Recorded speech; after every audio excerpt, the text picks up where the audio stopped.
Look at, we're continuing our series Exodus, looking at New Testament applications of the journey of the people of Israel across the wilderness, etc. So we're doing that, and it's a little bit like last week's message, sort of revisited. We're going to have some detail about a building. I'm just cutting forward to my sermon there we go, to go back a bit.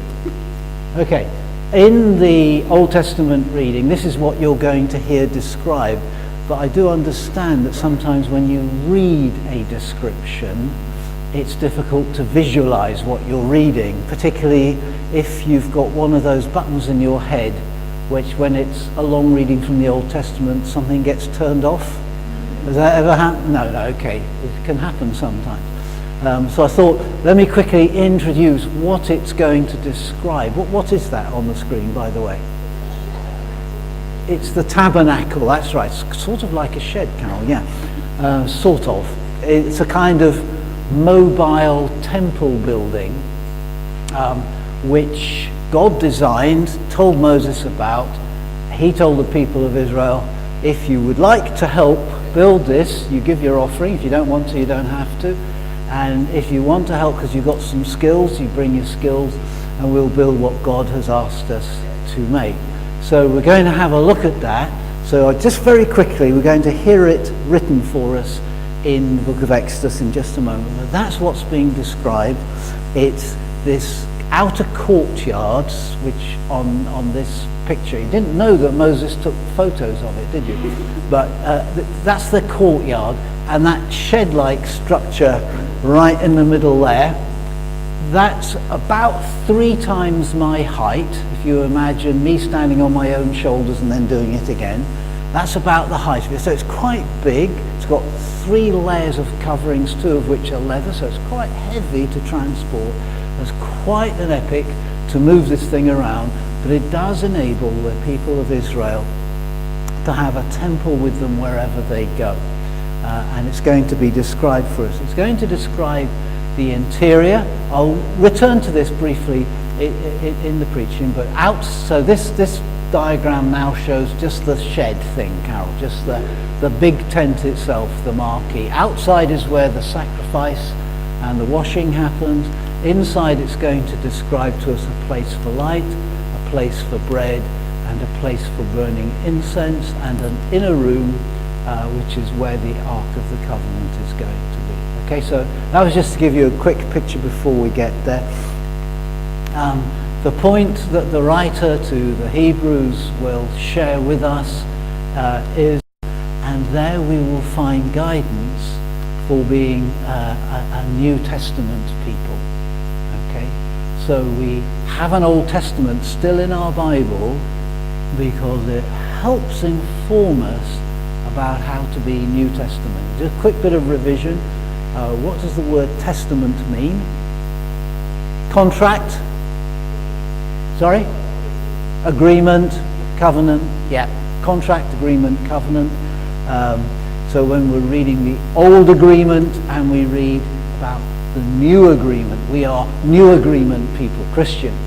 But the Old Agreement has much to teach us about how we are Christians, and the writer to the Hebrews suggesting to us we can look back at this tabernacle thing, this structure for worship, and it will instruct us about our worship, which has nothing to do with buildings or rituals.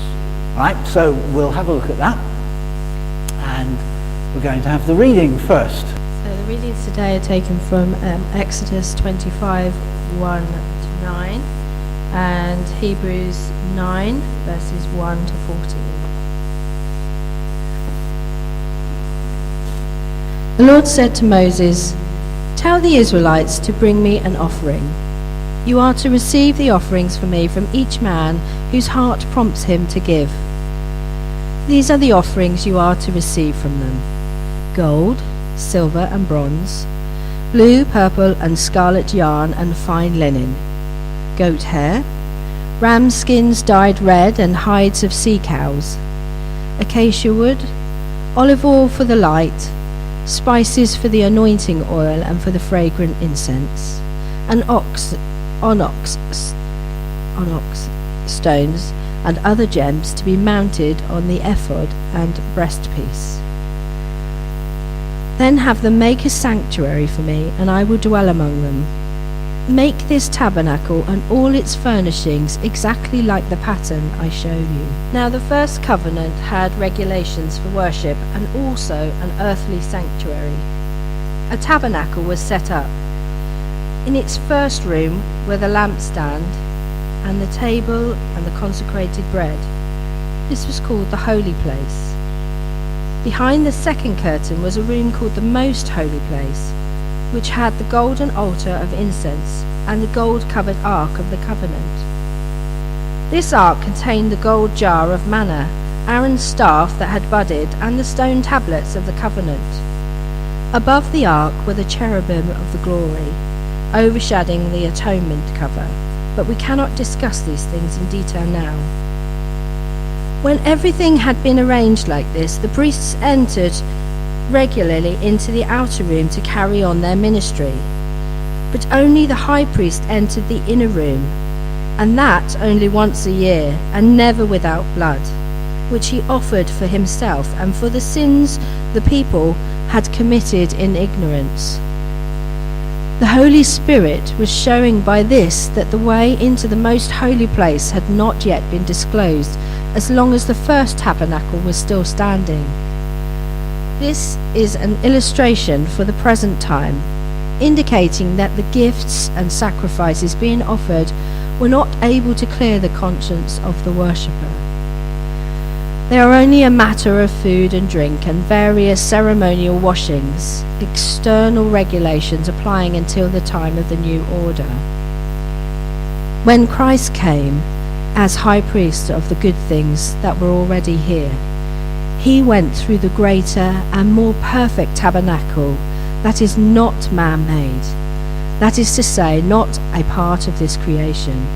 He did not enter by means of the blood of goats and calves, but he entered the most holy place once for all by his own blood, having obtained eternal redemption.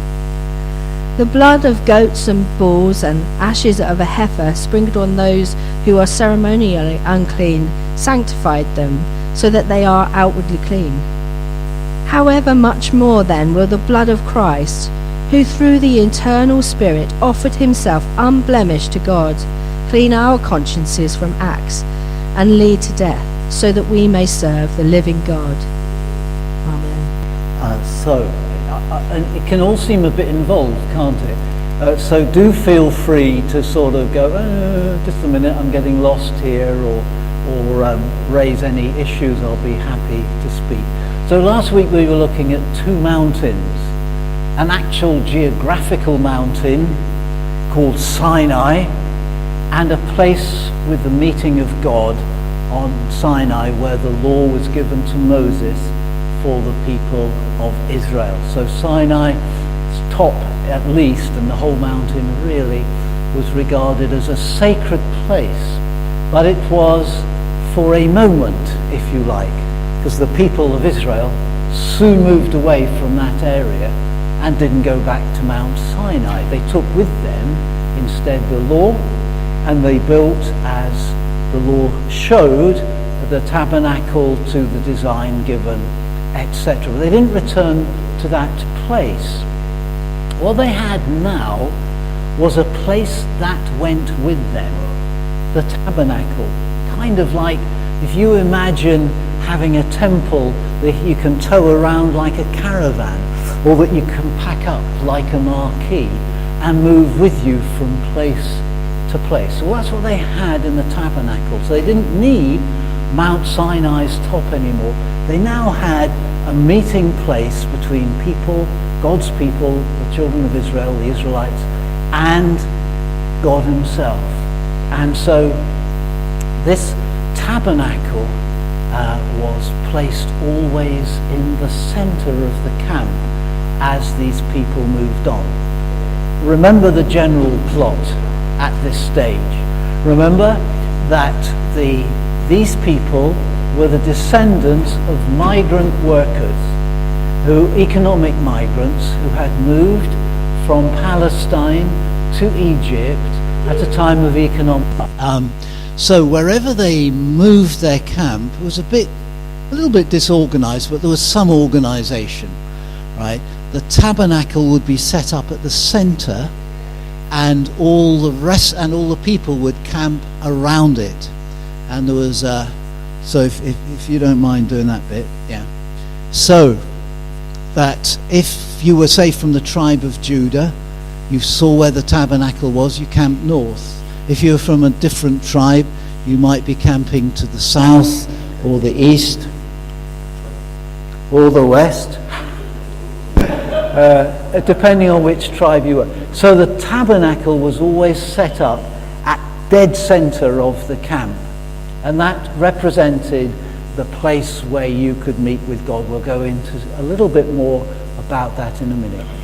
The general plot, I said, we would need to remember. These migrant people had settled in Egypt. There, initially very popular and initially very valued, they became devalued and unpopular and were perceived by the Egyptians as a threat. They were therefore persecuted, eventually enslaved. And through Moses, God arranged for them to leave Egypt through the death place of the Red Sea, the water of their baptism, into a new arrangement with God. And they passed through the place of death, came out into the wilderness to begin their journey with God. And they became separated from those who were chasing them to try and hold them in slavery. They were now a free people. God led them to Mount Sinai, and there he met with them through Moses going up the mountain, gave them the laws for Israel to become a priestly nation for the sake of the whole world. And they moved on in their quest for the promised land. But now they had built this sanctuary, the tabernacle, which they took with them. Several generations after settling back in their ancestral home, they replaced the tabernacle with a permanent tabernacle made of stone and wood. What do you call a permanent tabernacle? The temple. Thank you. Just checking we're all on the same page here. The temple. That was also in the center, not in the geometric center of Israel, but in the capital city on the highest hill. So it was at the social, political, economic, cultural center of the nation stood the temple, and that was built out of stone and out of wood and so forth, but to the same fundamental design of the tabernacle, scaled up and made differently, but the same fundamental design, the same rituals carried out there. Had a long and checkered history. There were several rebuilds of the temple, the last one being the Temple of Herod, it was so called, and that was the one that Jesus knew. About 30-something years after Jesus died and rose again, that temple was destroyed and has not been rebuilt. But the temple is tremendously important in the faith of Israel. Last week I said we have two mountains joined and separated by the cross. And I said that we have the geographic mountain where God met with Moses and the people of ancient Israel. And we have the non-geographic mountain, the figurative mountain, the mountain of the New Testament, not a place you can go to, but rather an encounter with God that God creates by the power of his Spirit. And the writer to the Hebrews saying, you need to understand that the nature of God is extremely dangerous, because the nature of God is pure love, holy love. And love is the most dangerous thing, because love does not compromise. Love is passionate, and love seeks the good even through pain. Love is sacrificial. Love is honest. Love is so many things. It is really, really dangerous. And you need to know that God's holy love remains in the New Testament a consuming fire, every bit as dangerous as it has always been. Do not imagine, the writer to the Hebrews was telling them, that somehow the New Testament is a softer option than the Old. It is far more demanding. And our accountability remains. And so live in reverence and fear of the God of the new mountain, even as much as they lived in reverence, or were called to live in reverence to the God of the old mountain. And so I want to say, same with the sanctuaries. We're going to visit a sanctuary that you could actually go and see. It stood there in the camp. You weren't allowed inside, but you could pray towards it when you prayed, etc. But only authorized personnel were allowed inside, right? Not very many of them. As against the new sanctuary, or rather in the letter to the Hebrews, the eternal sanctuary, the real one. And what the letter to the Hebrews is teaching us, something we need to really get, is there are no sanctuary buildings. That sanctuary and closeness with God has nothing at all to do with roofs and walls and foundations. Nothing. And we will come to that. But something far more important is happening. That now you are the sanctuary. You are the dwelling place of God. That the cross, which joins us to the Old Testament, also separates us from it. And now it can never be again a matter of having a sacred building. Physical building material. The only building that is the dwelling place of God is our lives, our fellowshipping, our worshipping, our missioning, our being together. Is us. It's you. This is a most sacred thing. Really important that we get the hang of it. So that's what we're going to spend a couple of minutes doing now. A couple of minutes, as if I ever take 2 minutes. We're just remembering then that the truth that God's love is to be treated as a consuming fire is true for the Old Testament under the law, and for the New Testament people under the glorious gospel of Jesus Christ. Here's the illustration I showed you, and I'll just do a little tiny bit more of a revisit to that. So right here we have a gateway. This is the area where the head of the family would bring a sacrificial animal, and it would be passed from the head of the family, who could come to this gateway but not go through it, to the priests who could operate in this area. In this area, the animal would be slaughtered and butchered, and those parts which were dedicated to God through burning would be burnt on this altar that stands in the middle of the courtyard. Sorry? It would be like a sheep or a cow, a goat or whatever it might be. Yeah? So when you brought an offering, the head of the family would bring that offering and present it there. It would be taken, but nobody's allowed past that point unless they're authorized. The people authorized to pass through that point are priests if on duty, not when you're not on duty. Levites, relatives of the priests, if on duty, not otherwise, and the high priest at any point. So they, and a group of women actually who also ministered in this area here. So then the priests who were allowed into this area could, when on duty, have a wash. That's a wash stand, a basin, because there were two things that you needed to do in order to go inside the tabernacle. First, there had to be sacrifice for sin with the shedding of blood. We've dealt with that. And then you had to wash, because you can't go into God's tabernacle in the clothes you turned up in. So you have to wash yourself, and you have to put on fresh clothing, fresh outer clothing anyway, at this point before you're ready to enter. Now, as we did before, remembering that it's surrounded by this big no-go area in the middle of the camp here, this courtyard, which will in later times be built in Jerusalem as the outer courtyards of the temple and so forth. We're now going to remember the bits, or some of the bits, the key pieces which are in there, which the writer to the Hebrews wants us to take notice of. So outside around is the courtyard. This is that tent sanctuary standing in the middle of it, and this is the entrance to it.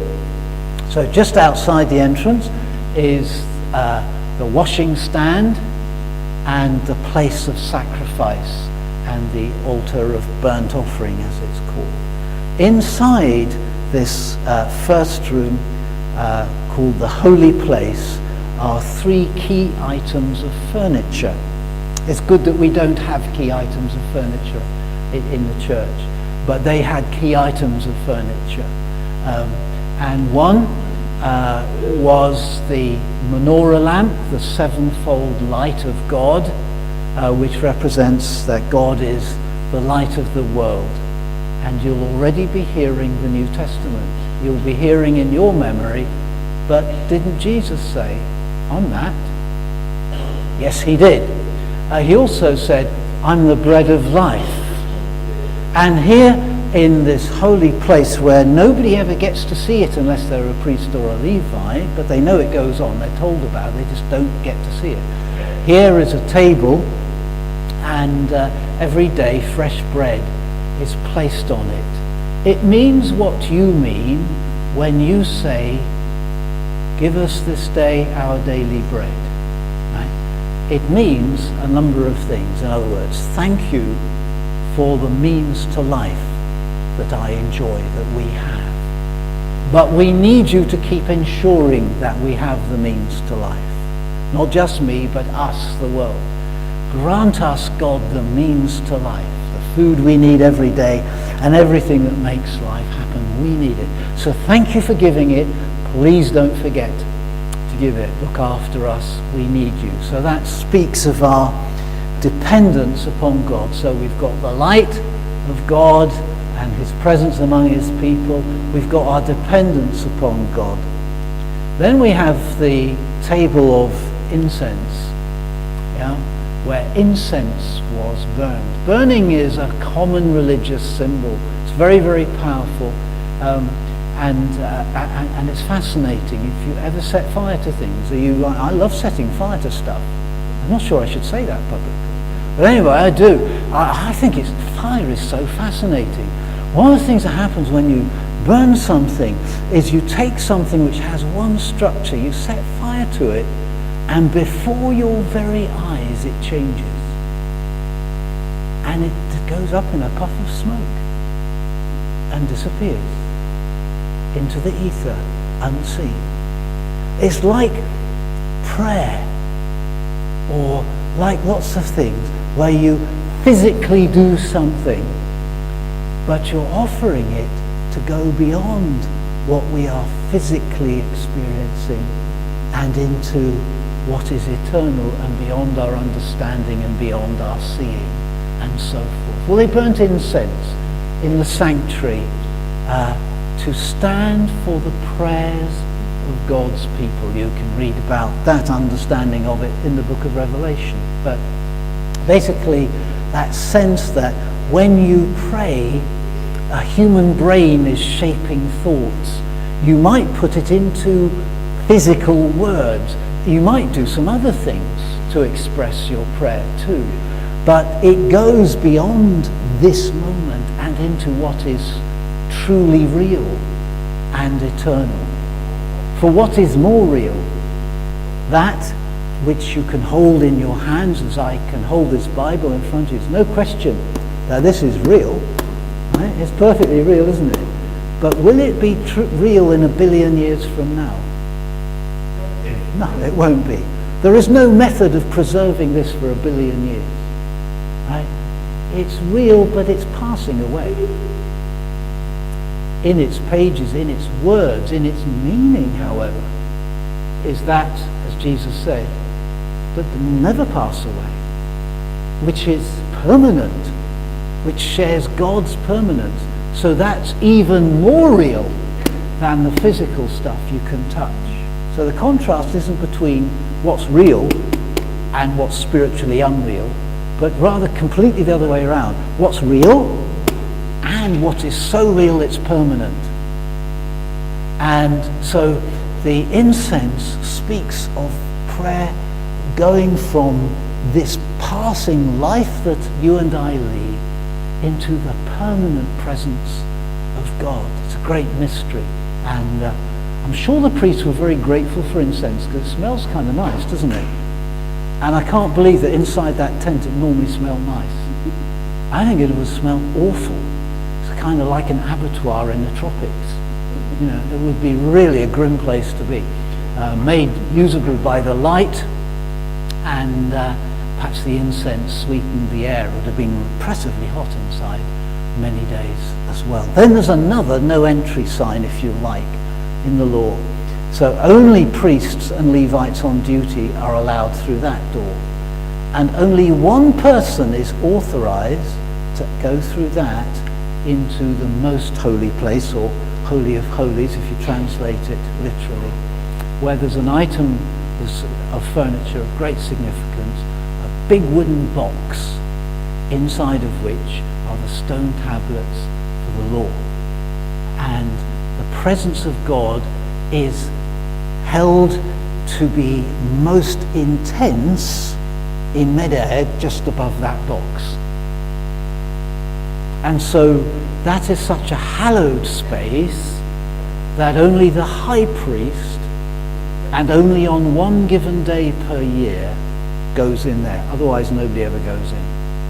Even the way of putting this tent up and taking this tent down is carefully prescribed to avoid anybody entering it to carry out those operations. It's a very, very important point.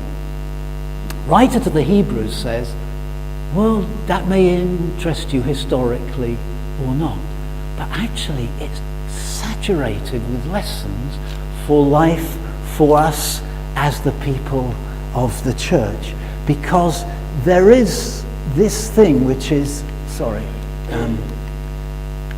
press the wrong button. There's this, what does this represent? The most holy place. And this holy place, and this sacrifice and washing, and this courtyard that nobody can go into. It says it's like this. It's like Jesus is the real great high priest. And he hasn't gone through these replicas in physical stuff. He hasn't gone through this illustration of what is real. He's done the real thing. The blood of a bull can never take away human sin. Of course it can't, he says. Of course it can't. And therefore the conscience of the worshipper is never purified by an animal sacrifice. This represented in ancient history the real thing. Jesus has done the real thing. He's gone through the sanctuary, not made by human hands. And he's gone into heaven itself, into the presence of God himself, with the sacrifice, with the washing, being the light of the world, the bread and the power of prayer. And Jesus has gone right in there and opened up that way for all of us to go into the immediate presence of God. Everybody then has access, and nobody is authorized personnel only access. Jesus has authorized you and me to go into the immediate presence of God. That's what he died for. That's what he rose again for. So this is like an illustration in bricks and mortar, if you like, of the deep truth. So the joining and separation, that is the cross. BC, before Christ, the worship of God and fellowship with God involved making sacrifices, a physical building, even a tent type for a while, and rituals. None of these have any application anymore. They are finished. because Christ, in his physical death, in his physical sacrifice, did the spiritual death, the spiritual sacrifice that is real and which actually does remove the guilt of our sin and actually does wash us clean and ready to be in God's close presence. It can't be achieved by rituals. Rituals can only pre-represent the truth. The truth is in Christ. And so, because of his physical spiritual sacrifice, there is now AD from Jesus onwards, no buildings involved, just a people with God's Holy Spirit dwelling in them. And that is the sanctuary. The sanctuary is us. And there are millions of us across the world. We're in a season as a church, as a fellowship, along with Cannington, of looking at our strategy, seeing how we do things, what we should be doing, if we're yet doing them the best way for our time, and making those changes that we hope will make us serve God better. Part of that strategy is, in our case here at Westfield, is a strategy to upgrade our buildings. Why are we doing that? Not for God in a direct sense. When Solomon dedicated his temple, the very first temple, a permanent tabernacle for the first time, in his dedication prayer, he said, I will remember that of course you're God. You don't live in buildings we build for you. Of course you don't. But we do this because you've called us to do it, and it will represent a truth for us, that you are with your people. We don't imagine for a moment, Lord, that we're building a house for you in a literal sense. Buildings are for people. God's never needed one and never will. Buildings are for people. So part of our current strategy is that our premises shall be a premises for people, for people's needs. And it's a highly effective strategy for people because we happen to have a building, quite a good set of premises. It needs an awful lot of attention. And there are various grant-making bodies and individuals who said, if you will use your buildings for people, we will help you. And we said, well, that's all we use our buildings for, just for people. So in that case, we will help you, but now go on to use them for people. God, of course it's for God, in the sense that, that Jesus said that when you do something for the least person on the planet, you've done it for me. That the existence of the buildings isn't to somehow have a special place for meeting with God, but rather that we use some buildings, some rooms, some premises, a cafe, etc., to give people opportunities to meet with God. You don't meet with God by entering a sacred building anymore. In fact, you never did. Only the priests were allowed to do that on your behalf. No, you meet with God by meeting with God. That's how you meet with God. And churches exist as a group of people to help other people meet with God. And that's what you do with buildings when you make them available to community uses, to community groups, to a children's party, or whatever it may be. You're opening up opportunities by serving others for people to encounter God through us. So talking with Connie Armitstead, when was it? Yesterday, day before yesterday, whenever it was. She said she was telling me about somebody she was talking with. And she said, this person was telling me that they had a really unhappy childhood and grew up believing there couldn't possibly be a God.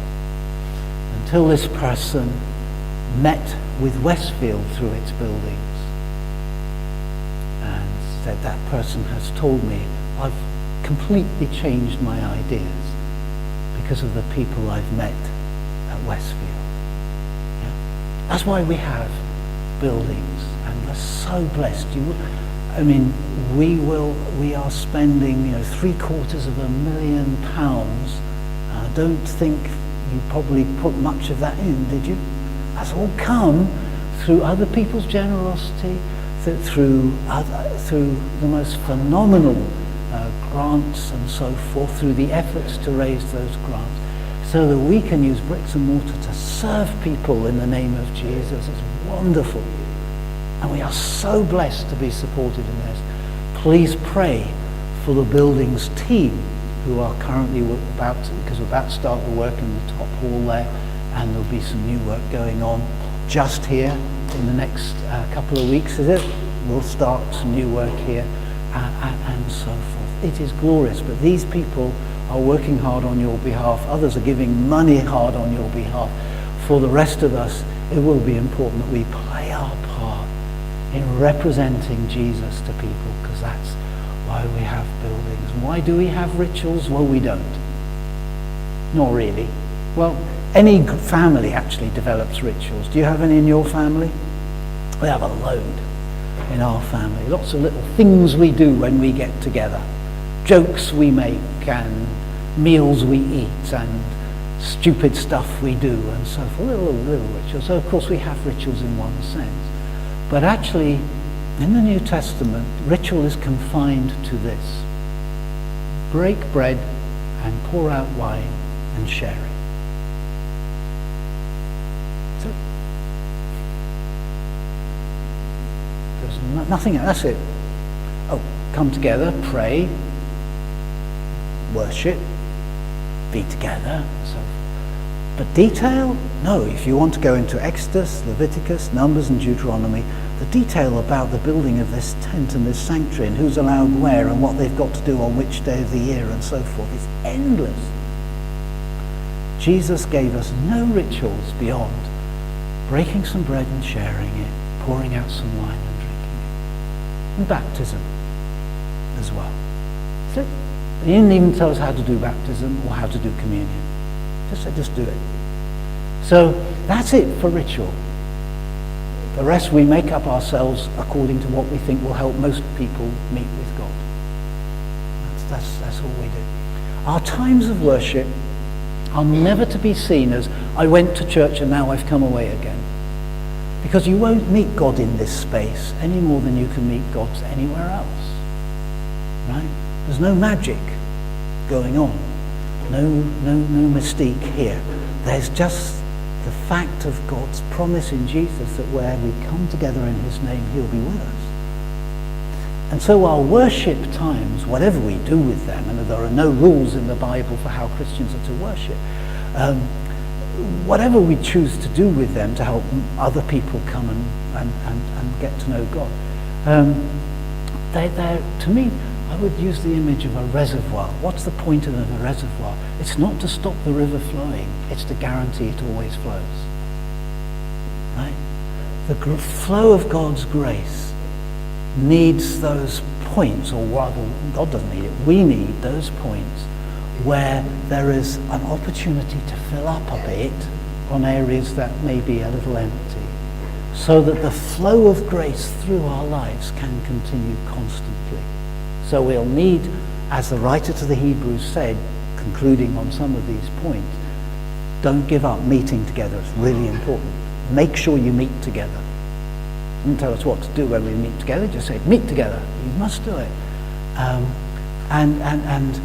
you'll have your personal times of replenishment where your reservoir is topped up in various ways.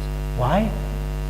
So that the flow of God's grace through our lives, through our church, through you, through me, through what we do together, through our cafe, through our children's program, through our lunch club, through this, through that, so the flow of grace will continue. So reservoir is a really sacred and beautiful thing to come together and worship the Lord. Church has often grown, even in this last 100 years fastest, where it has owned no buildings at all. There are plenty of churches in our area who don't own buildings, but they're certainly churches. Buildings and the rituals and the furnishings, nothing there is untouchable. It's just bricks and mortar and roofs and tables and chairs and stuff. The mystery, the glory is in you, the people of God, who the writer to the Hebrews sees as the true tabernacle, and who Peter, who wrote First and 2nd Peter in the New Testament, says, you are the living tabernacle, the living temple. You're the priesthood. You're the high priest now. You're it. Let God's loving, glorious, consuming fire, holiness, grace spread into the world through you, because you're the point of access to God.